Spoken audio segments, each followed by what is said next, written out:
सेवा क्षेत्र के बारे में हम डिस्कस कर रहे थे। तृतीय सेवाओं के बारे में बता चुके हैं। अब चतुर्थ और पंचम यानी कि फोर्थ एंड फिफ्थ एक्टिविटीज़ या सेक्टर कह सकते हैं। इनमें बहुत सारे लोग लगे हुए हैं। विश्व में 50% से अधिक लोग चतुर्थ क्रियाकलाप में कार्यरत है। मतलब जो देश जितना विकसित होगा, जितना अमीर देश होगा, उसमें चतुर्थ और पंचम क्रियाएं ज़्यादा होंगी। जो गरीब देश है उसमें प्राथमिक और द्वितीय सेक्टर ज़्यादा मिलेगा। चतुर्थ क्रियाकलाप क्या होता है? इसमें हम लोग जो है सूचना का संग्रहण करते हैं, उत्पादन करते हैं, प्रकीर्ण करते हैं। ये सब उच्च स्तरीय विकास से संबंधित है। ये चीज़ें ज्ञान से संबंधित है। जिस देश में जितने पढ़े लिखे लोग होंगे उसमें चतुर्थ और पंचम क्रियाएं ज़्यादा होगी, क्योंकि ये कार्य उच्च स्तरीय विकास से संबंधित है, शोध से संबंधित है, विशिष्टकृत ज्ञान से संबंधित है, तकनीक से, प्रशासन से संबंधित है, अक्षमता से संबंधित है। तो 50% से अधिक लोग इसमें कार्य करते हैं विश्व में। और जैसे आपने सुना होगा म्यूचुअल फंड के बारे में आपने सुना होगा, प्रबंधक भी इसी चतुर्थ क्रियाकलाप में या फोर्थ सेक्टर के अंदर या फोर्थ एक्टिविटीज के अंदर आता है। परामर्शदाता, सॉफ्टवेयर कर्मी, सॉफ्टवेयर मतलब कंप्यूटर से जो जुड़े हुए कर्मी हैं, जो कर्मचारी हैं, वो भी इसी के अंदर आते हैं।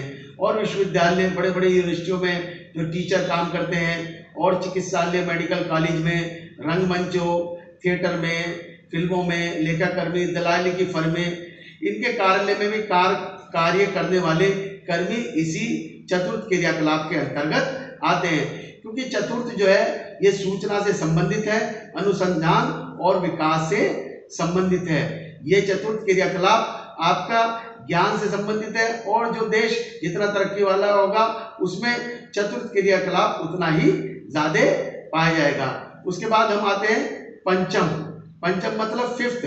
इसे स्वर्ण कालर भी कहते हैं। स्वर्ण कालर का मतलब इनकी संख्या कम होती है, मगर इनका महत्व अधिक होते हैं। जो लोग पंचम या फिफ्थ एक्टिविटीज में लगे हुए हैं वो लोग गिनती में कम हैं, मगर उनकी महत्वता, उनकी इम्पोर्टेंस बहुत अधिक है। जैसे सरकारी अधिकारी, शोध वैज्ञानिक, वित्त व विधि, परामर्शदाता, एडवाइजर जो होते हैं, उच्च वेतन वाले, जो बड़ी बड़ी कंपनियों में बड़े बड़े वेतन लेते हैं और बड़े बड़े अधिकारी होते हैं, वो जो है इस ग्रुप के अंदर आते हैं, पंचम क्रिया के अंतर्गत आते हैं। मगर आजकल जो है ये हो रहा है कि अमीर जो देश है, अमेरिका है, जापान है, जो बड़े बड़े देश हैं, ये चीन में, भारत में, इजराइल में, फिलीपींस में यहाँ की फर्मों से ठेका देते हैं और काम कराते हैं। इसे कहते हैं बाह्य स्रोतन। इसमें क्या होता है, उन्हें दक्षता को सुधारने और प्रति इकाई लागत को घटाने के उद्देश्य से इन कंपनियों को ठेका मिल जाता है और वो काम करते हैं। इसे कहते हैं बाह्य स्रोतन, क्योंकि उनके देश में उससे काम कराने पर बहुत महंगा पड़ता है और यहाँ जीवन स्तर कम होता है, यहाँ कम पैसों में लोग काम कर देते हैं। तो इसलिए सारी बाहर की कितनी भी कंपनियां होती है वो हमारे देश या फिलीपींस हुआ, चीन हुआ, इजराइल हुआ, इन देशों से काम कराती है।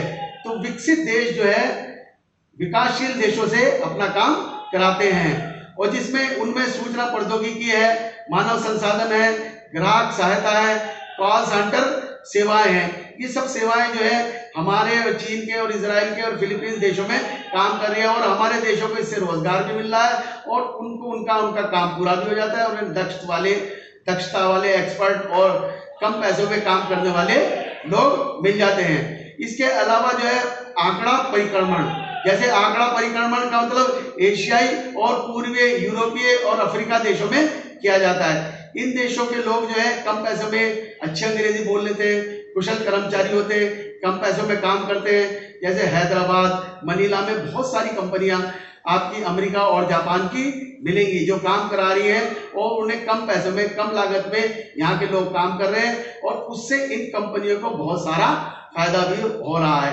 आपने सुना होगा आपके देश के अंदर बहुत सारे कॉल सेंटर खुल गए हैं, चीन में भी, इजराइल में भी, फिलीपींस में भी।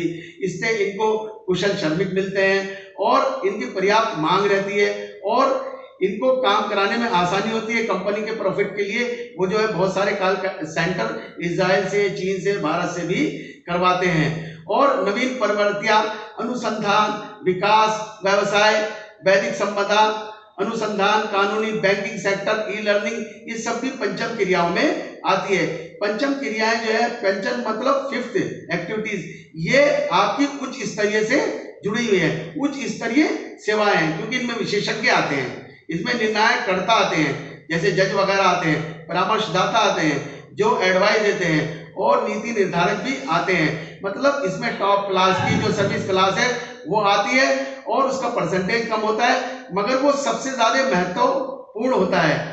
धन्यवाद।